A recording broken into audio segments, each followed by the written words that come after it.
and at present obscure verses, I'd like for us to think about two paths that we oftentimes see as alternatives. There's never only two options in life, obviously, but two sort of extremes, I guess you could say. And I would like for you to think about the story of two individuals that are, those verses come out of, the stories of two. One by the name of Jephthah in the book of Judges, who is one of the tribal leaders of the tribe of Gilead. The other was Jairus, the leader of the synagogue. One, I think, represented what I'm calling the reactionary way of living life. The other, I'm calling the one who led the radical way of living life. And we'll get into what I think those things mean for us in a moment. Jephthah's story is a very interesting one. He was a son of a man by the name of Gilead, but he was a son of Gilead and a prostitute. So in the beginning of his life, he had this rather dark part of it that the sons of Gilead's actual wife were not happy about. And so early on in his life, they excluded him from the tribe and basically sent him away to live his life as he could. And the story in chapter 11 of Judges says that when Jephthah left, there were a group of outlaws that would be drawn to him to join him in raiding villages. So that's the life that he was led to. And quite honestly, he became pretty good at it. So that once a period came in which the Ammonite people were attacking his former tribe, the leaders of the tribe came back to him and said, "Jephthah, we need you." And of course, Jephthah said, "You need me, do you? What I remember is this, that you rejected me because you were telling me I was a source of shame and that you, in fact, didn't need me." Jephthah enlightens them, but they say, "Yes, that was then, this is now, and we've turned back to you." And so he comes and he's willing, he says, "I'll become your tribal leader if we win the battle against the Ammonites." And strangely enough, he takes his own rather reactionary, rash path and does this. He commits a vow to God that if he should win the battle, the first person that would come to greet him after that victory out of his home, he would offer in sacrifice. So he goes to war. They win the battle against the Ammonites. And who is the first person to come out of his house but his one and only daughter, who willingly offers herself to be sacrificed. But she asks for one condition, that she be permitted to spend 2 months mourning her fate, mourning the fact that she would not be able to bear children into the new generation, that they would be cut off at that point. And so that verse that we read today, that it became a tradition, therefore, to spend a couple of days every single year remembering and grieving the daughter of Jephthah, is rooted in that. It strikes me that Jephthah is a story of a short-sighted set of decisions, superficial reactions to conditions in life. Whether it's a source of shame in terms of Jephthah himself, his own roots and the tribe's sense of shame in that, whether it's the leaders or it's actually his family members who forced him out and made him live, whether it was the outlaws that chose those short-sighted decisions to raid other people's lives and take their belongings for their own use, whether it was Jephthah himself and this vow that one scholar's called the story may become described the basis of the story as one of a text of terror. All of those were rash decisions that led to problems for his people. It gave the people, and Jephthah himself gave lip service to faith, but in fact deviated from that. There became a self-orientedness rather than an orientedness towards the God of the people of Israel. The daughter of Jephthah seems to be the only one that somehow is centered enough. A willingness to fulfill her father's rash vow, but also one who knows that this is something powerfully significant and knows, wow, I've got to stop and take time away to be able to face this terrible, terrible fate that is a part of my life. It strikes me it's a really believable story. The way sometimes we human beings treat one another. The way that we sometimes will give into the temptation to short-term gratification. Sometimes, repeatedly. Taking a path that we think will give us joy, but then over the long term will be destructive to us. Blindness to the long term, compulsions towards the short term. I think it's something that we have to think about related to our connection to our youth. How do we live this life with a sense of the future? Consider, how do we use the resources of the earth, thinking about what will be left to hand on to the next generation? What does it mean for us to be living lives that are based on fear of relationship, rather than lives that look at those who are different from us, and see that part of our lives in relationship to those who are different as giving great, great meaning to life, and giving us a basis for savoring diversity in life. It's a really fascinating thing to me. As the world's population, you can look online. I looked online today. We're now at somewhere around 7,252,000,000 people. And that's growing. And as we become closer and closer to one another, what does it mean for us to value one another rather than to fear one another? It was always perplexing to me when my parents and my brother lived in Florida, and a significant Latin American Hispanic population around them, and oftentimes their relationships to those people were rooted in fear, rather than just basically picking up a little bit of conversational Spanish. That basic. What does it mean for us to try to face that which is different, cultivate the ability to connect with those who are diverse and different from ourselves, rather than turning ourselves into people who live in silos of fear away from one another? It's a really interesting thing to read in Time magazine from a month ago about the millennials. And those are folks, and I'm not sure how many are in this room, born between 1980 and 2000. But we certainly have two children born right in the middle of that. There's this great paragraph that gives us sort of the picture of how different we can be, and how difference can be a basis of fear even. And this is what it says. They, that is the millennials, are the most threatening and exciting generation since the baby boomers brought about social revolution. Not because they're trying to take over the establishment, but because they're growing up without one. The Industrial Revolution made individuals far more powerful. They could move to a city, start a business, read and form organizations. The Information Revolution has further empowered individuals, that is the millennials, by handing them the technology to compete against huge organizations. Hackers versus corporations.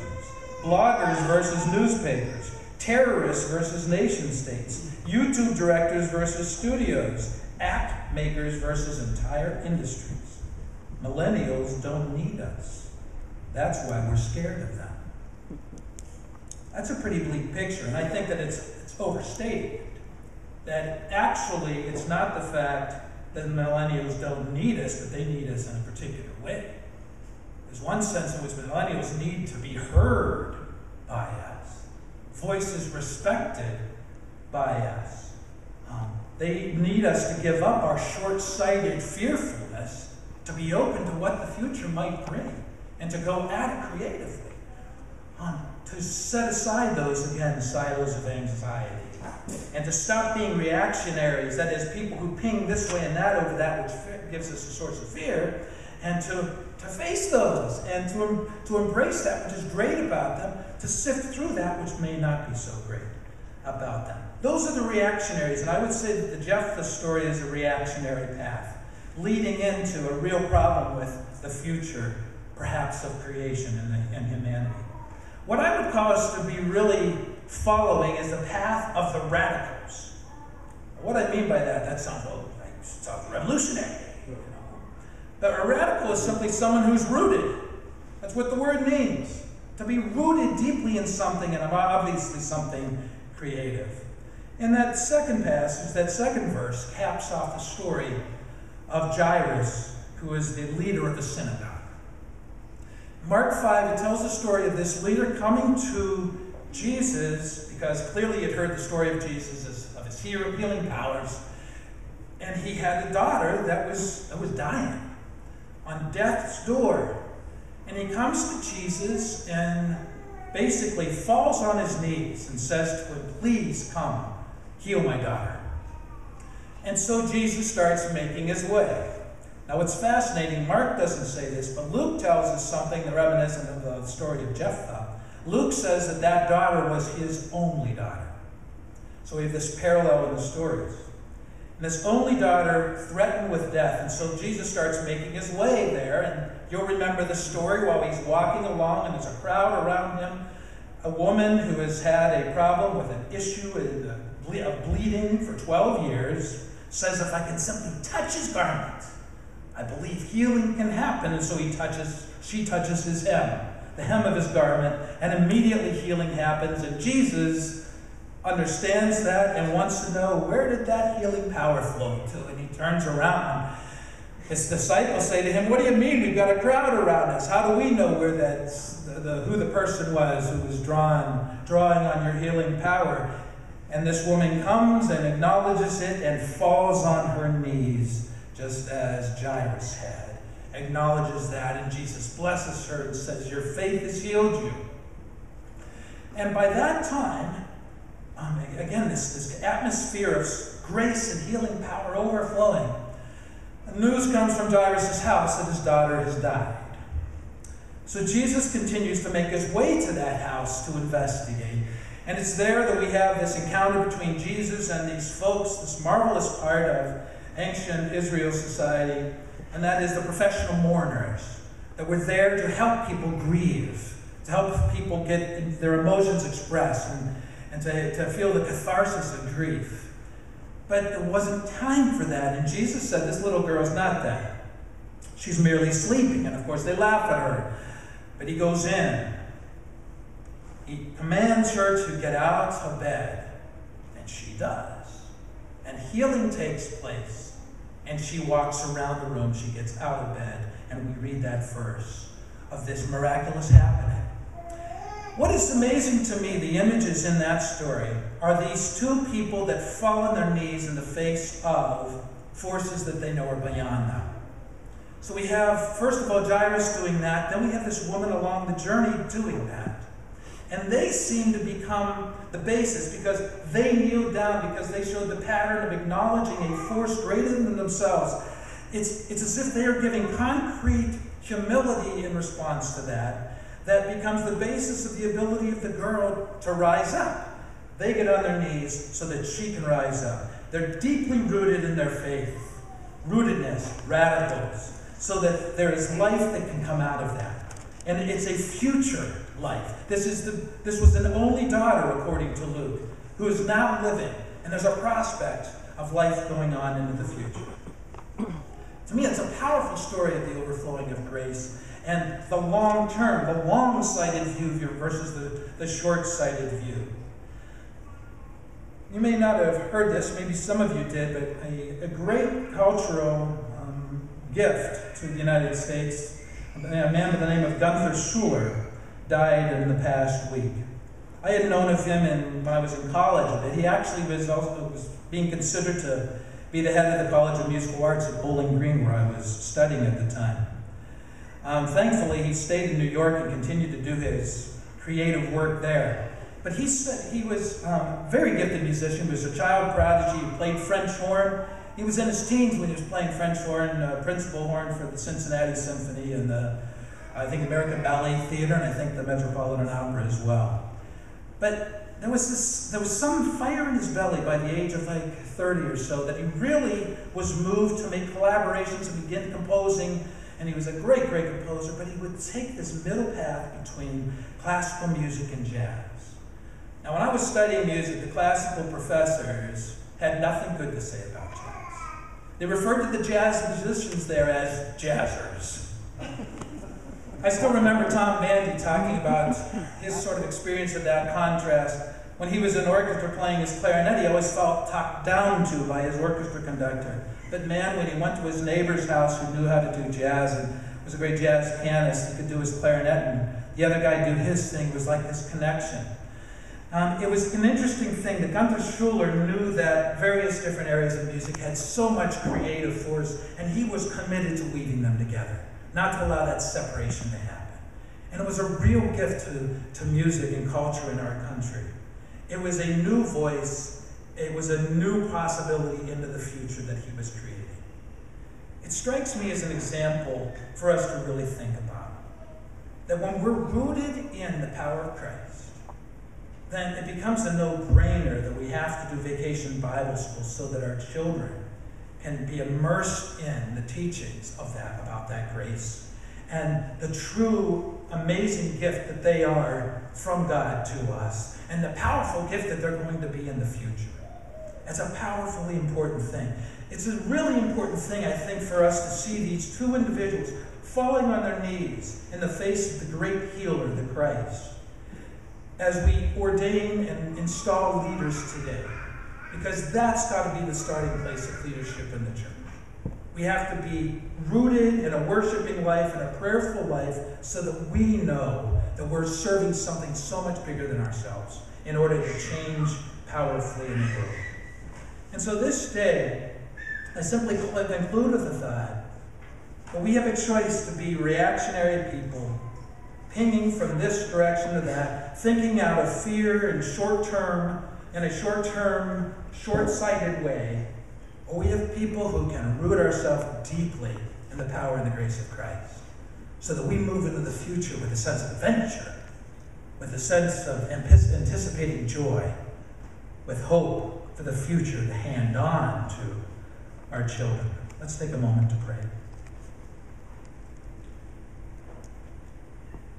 Lord, each day we ask that you would help us to make the decision for grace, to make the choice for joy, to make the commitment to be loving, self-giving people. Christ offered us that. Christ sends us forth with that commission to bring all of that to the world, and in doing so, to save the world. May we undertake and assume that responsibility joyfully this day. Amen.